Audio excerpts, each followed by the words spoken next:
She does every show, and we love her. Bridget McManus! Woo!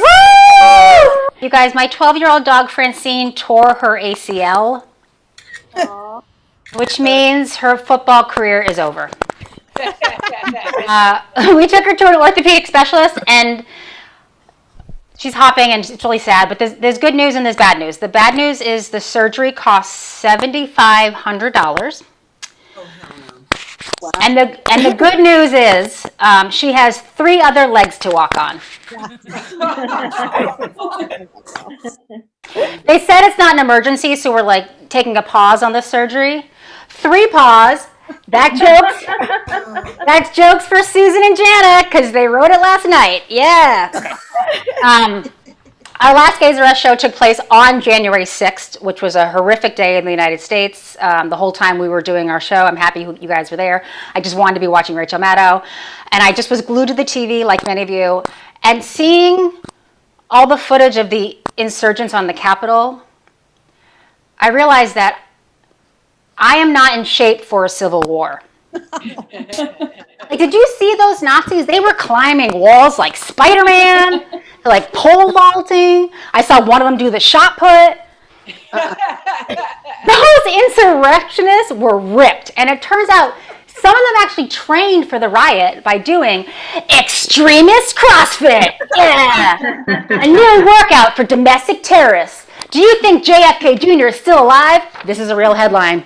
Yes, JFK Jr. is very much alive. The proof is overwhelming.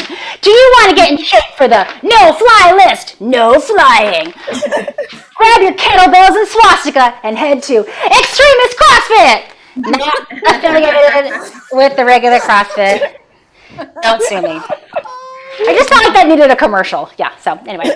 I was thinking about it, like if I tried to run up the Capitol steps, I would be severely winded. Like I'd be looking around for the Capitol escalator. And if I'm actually thinking about it, like to be honest, I wouldn't even get to the Capitol. I would be circling looking for parking, and after like 5 minutes, I'd be so impatient. I would give up and go home, right? I would be so mad. And if I did find parking, you know it will be far away, which means I'm going to be super annoyed the whole day. And then I'm going to be walking to the Capitol, and what's going to happen? I'm going to pass a Starbucks, so I have to stop to get a grande soy latte because coffee addiction is real. No one is talking about it. Then 5 minutes after I drank my grande soy latte, I have to find a bathroom because Starbucks coffee goes right through me, right? These are struggles that I'm going through. And because of the riot, most of the stores in the surrounding DC area were closed. So what am I going to do? Knock on residents' doors, tell them I'm a registered Democrat and ask to use their bathroom? Like, no, it's a pandemic. No one's going to let me inside their house. I'm not going to pee in the street like an animal or a man. Any men watching that have ever peed in a public place, I blame your mother for not teaching you better. And I just want to say, put your dick away and find a restroom like the rest of the population. Okay, back to the riot. Sorry, I said that. I haven't even mentioned the weather, you guys. In DC on January 6th, it was 37 degrees. No. Fuck that. No. I live in Los Angeles. Yesterday it was 82 degrees during the day, 66 degrees at night. I slept with my heating blanket on high. Civil wars should only happen in late spring, after allergy season. 37 degrees? What am I, the winter soldier? Am I a person? No, yeah, I'm a person, not a penguin, people. Okay, sorry, it's getting a little.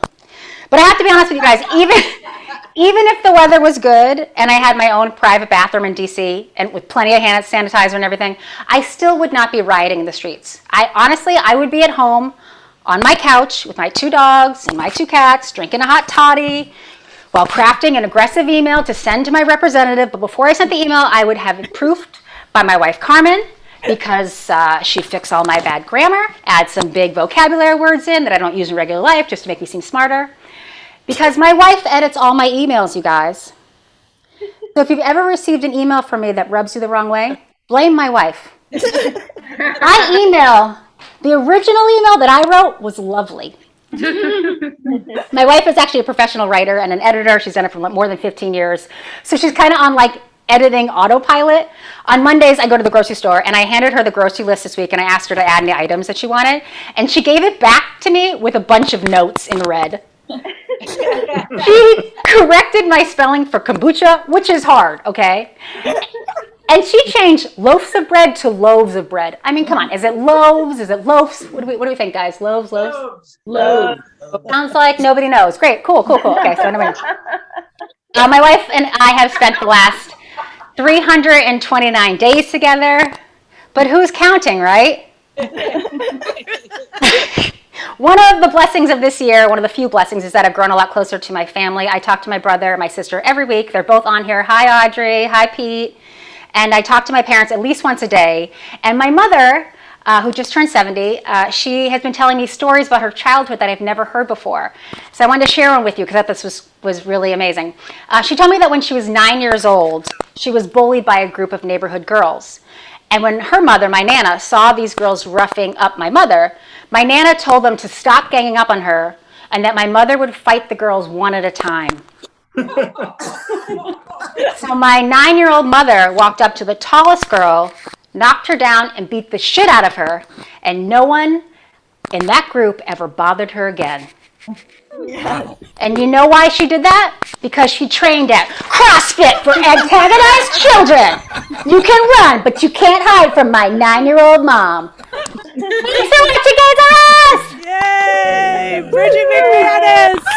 Bridget